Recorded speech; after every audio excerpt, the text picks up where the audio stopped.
Hello to everybody tuning in. We are We the Panda, and we're here to discuss the Panda Method that we have designed with the purpose of helping people get in touch with their creative selves and in exchange lead better lives. With that said, we were talking a little bit yesterday about precisely how we observe how in both in the music industry and in music therapy, which is your line of work, and how songwriting is something that is so powerful in order to enable people to get not only in touch with their emotions, but be able to understand them, shape and express them. And then we started talking a bit about why we have identified that there's a such thing called a creativity crisis, which it sounds like a made up thing, but it is actually not. Yeah, no, it's 100% a thing. I think a lot of people are observing it anecdotally where we interact with other people and we always hear this thing of, I'm not creative because I don't play an instrument, because I can't write a song, because I can't sing. So we associate creativity with art 100%.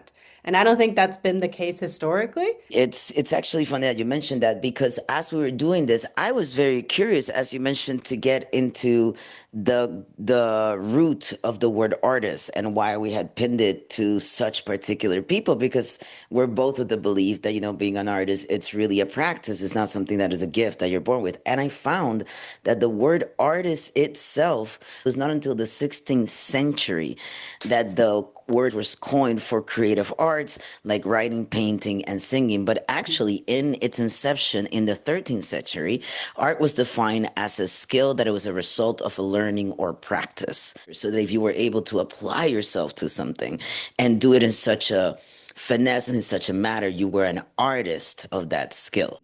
Artist is for everybody, the same with that creativity. It's something for everybody. 100%. And if you go into the root of creation, creative, creator, an artist is just somebody who creates something. And what is to create something? It's everything in our humanity from an idea, a solution, a product, a service, a piece of art. Like I created a human. I'm a mom. I am a creative creator. And let me just tell Yeah. you, raising those little humans is the most creative process I've ever undertaken. 100%. I would dare say that that is one of the processes that requires the most creativity out of you. Oh, don't even get me started on that. We can dedicate a whole episode of all of the ways in which creativity expresses itself as you're navigating life as a parent. But it brings us to this idea of like, when did creativity get taken away from the creator? Anybody who creates something is a creative and allocated to the arts. There's lots of people that research creativity. There's even a whole journal dedicated to, researching creativity and its expression across the entire lifespan. But one of the leading researchers in creativity is called Dr. Kim. And she has such wonderful things in all of her studies to share about creativity. One of the ones that most gets often cited said that we are in, especially in America, smack down in the middle of a creativity crisis that she says started around the 1990s. So when you and I were Wow. kids. And I want to read this verbatim from her article because I really want to capture how she said it. She said, we're becoming less verbally and emotionally expressive or sensitive and less empathetic. We're becoming less responsive in a kinesthetic and auditory way, less humorous, less imaginative, less able to visualize idea, less able to see things from different angles, less unconventional, less able to connect seemingly irrelevant things together, less able to synthesize information, and less able to fantasize or be future oriented. So in all of those Wow. skills that she's just illustrated there, nowhere was it mentioned less able to create art. None of those skills relate to art. Correct. All of those Correct. skills are skills that you need to function as a human being in life, Correct. right? So whatever the reason, whatever the culprit, we are seeing this trend of suppression, of everything is coming inward, where at the end of the day, what we need to be doing is continue to bringing it outward. And to your point, it's about choosing to do that. You can't just be a victim of your life and navigate this world with what's happening to you. You have to consciously address the things that you want to see in your life. And being creative, I believe, is one of those things that we have to consciously choose to do. I had to connect to the power of creativity, not to create music, but to create myself. I've gone through so many versions of my life where I started over and I finally, in this last version, gave myself the power and the place to say, hey, Creativity is to improve your relationship with yourself, is to improve your relationship with your friends, with your family, with the universe that's around you. And it's so incredibly true. This is why music, it has such a power to do so many different things for humanity, specifically this allowing you to know yourself, to process yourself, to express yourself, and to come out of it the other side.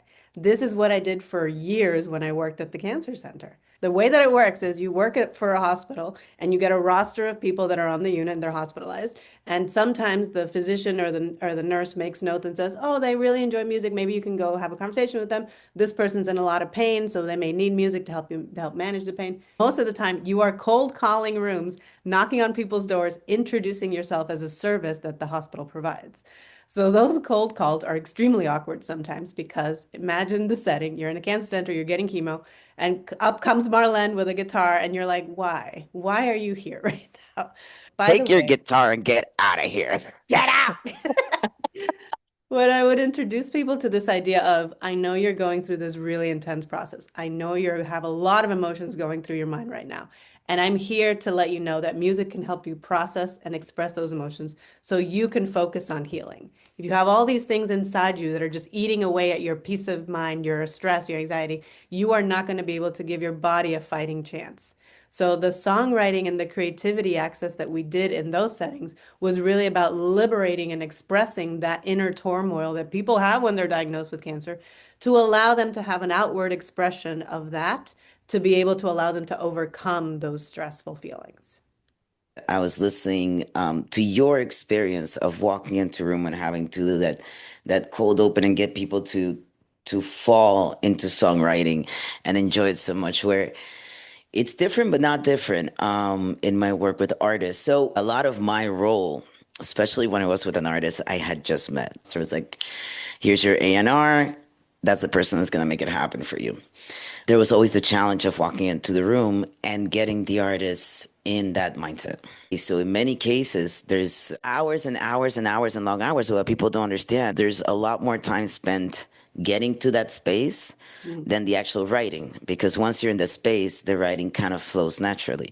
So in many cases, we use conversation and we use music itself. I have several artists that before we would even get into writing, I would bring writers in the room. We would go through an entire process that with some artists, it could take up to like 3 or 4 hours of just conversation. And if that wouldn't help, then we go into listening. I'm like, oh my God, this song that makes me feel this. And then the artist goes, oh yeah, that song makes me feel this.